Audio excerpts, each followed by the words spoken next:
شاید کچھ گدیوں سے کچھ لوگوں نے جو ان کے بزرگوں کی تعلیمات ہیں، اولیاء کرام کی تعلیمات ہیں، شاید ان پہ عمل نہیں کر رہے، لیکن کچھ احباب ایسے بھی ہیں جو عین بزرگوں کی تعلیمات کے مطابق، بزرگوں کے احکامات کے مطابق چل رہے ہیں۔ حضرت سلطان باہو رحمۃ اللہ علیہ کی اولاد سے بھی ایسی شخصیات ہیں جنہوں نے اس پہ حضرت سلطان باہو رحمۃ اللہ علیہ کی تعلیمات پہ کام کیا ہے، اور لوگوں کو اس حوالے سے بتاتے بھی ہیں، بریف بھی کرتے ہیں، اور باقاعدہ ایک اصلاحی جماعت اور عالمی تنظیم العارفین کے نام سے ایک ادارہ بنایا ہے حضرت سلطان محمد عسکر علی صاحب رحمۃ اللہ علیہ نے۔ تو اس ادارے کا مقصد یہی ہے کہ جتنی بھی حضرت سلطان باہو رحمۃ اللہ علیہ کی کتابیں ہیں، آپ کی تعلیمات ہیں، آپ کا جو میسج ہے، اور جتنے بھی اولیاء کرام کا میسج ہے،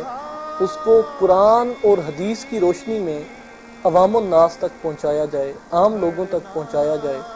اور اس کے لیے ہم نے کچھ ڈیلیگیشن کی صورت میں بھی لوگوں کے پاس جاتے ہیں، اور مساجد میں جا کے لوگوں کو بریف بھی کرتے ہیں، وہاں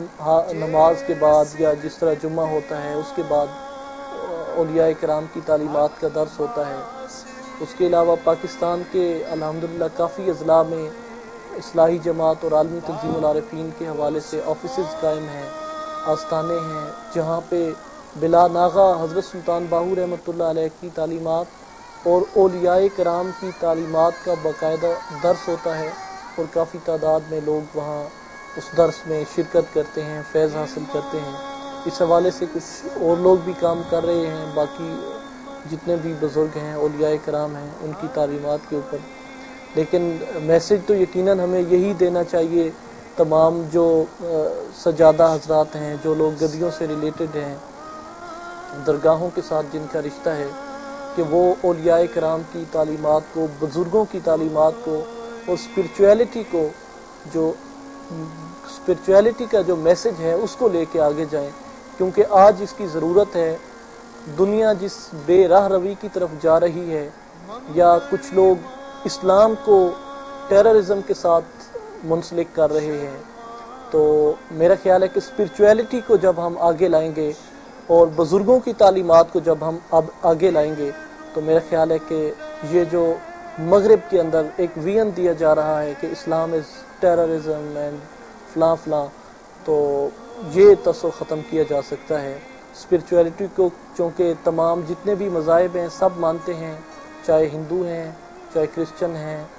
باقی بدھ مت ہیں، سب اسپرچویلٹی کو مانتے ہیں، اور اسپرچویلٹی ہی جو اسلام کے اندر اسپرچویلٹی ہے، جو روحانیت ہے، اور جو اللہ کے ساتھ لو لگانے کی بات ہے، اس کو جب ہم آگے لائیں گے تو ہمارے لوگوں کے اندر اور باہر کے لوگوں کے اندر، مغرب کے اندر ہمارا ایک میسج جائے گا کہ اسلام جو ہے، اس سے بہترین روشن خیال اور اعتدال پسند کوئی مذہب نہیں ہے، اور اسلام امن کا درس دیتا ہے، اسلام پیار کا، اخوت کا، بھائی چارے کا درس دیتا ہے۔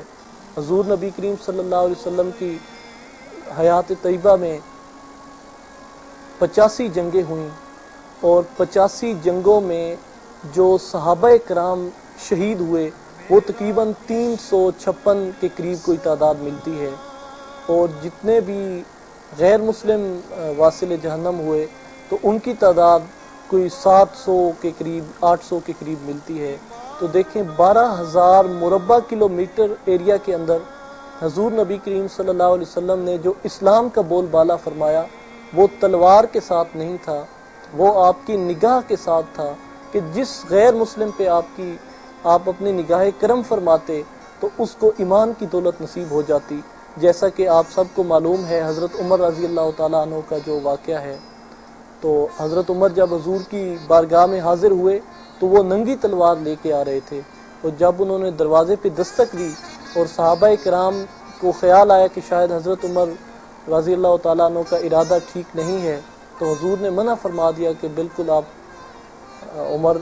دروازہ کھول دیں، اور جب دروازہ کھلا اور آپ نے نگاہ کرم فرمائی تو حضرت عمر نے حضور نبی کریم صلی اللہ علیہ وسلم کے ہاتھ مبارک پہ بیعت بھی کی،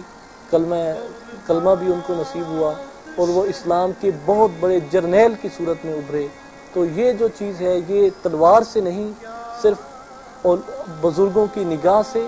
ان کی مہربانی سے حاصل ہو سکتی ہے، اور پیار سے اور محبت سے حاصل ہو سکتی ہے۔ حضرت سخی سلطان باہو رحمت اللہ نے اپنی عمر کے 30 سال مرشد کامل کی تلاش میں گزارے، اور پھر 30 سال طالب مواد کی تلاش میں، پھر وہ خزانہ فقر راز الہی کسی کے حوالے کیے بغیر 1691 ہجری میں وصال فرمایا۔ لیکن آپ ایک آنے والے وقت کی جانب اشارہ فرما گئے،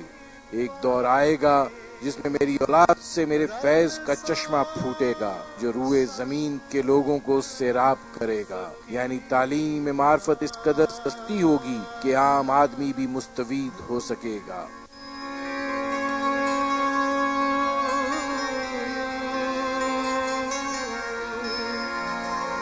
بغداد شہر